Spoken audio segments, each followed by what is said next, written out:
Dugaan kasus suap izin pertambangan yang menyeret nama Menteri Investasi Bahlil Lahadalia belakangan ramai disorot publik. Bahkan di media sosial X muncul tagar pecat Bahlil. Tagar tersebut merupakan permintaan agar Presiden Jokowi segera memecat Bahlil dari jabatannya.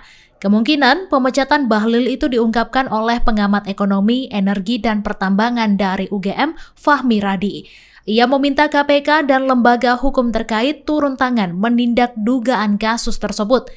Pemecatan ini disebut dilakukan jika memang Bahlil terbukti bersalah dan menjadi tersangka.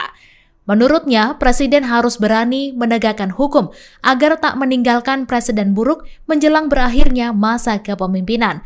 Apalagi jika kasus ini benar, maka Bahlil telah menyuburkan pertambangan ilegal.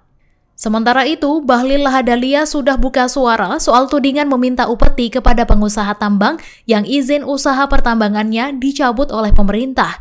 Bahlil pun menentang dengan keras tudingan yang menyebut dirinya meminta upeti 5 miliar rupiah hingga 25 miliar rupiah. Download Tribun X sekarang, menghadirkan lokal menjadi Indonesia.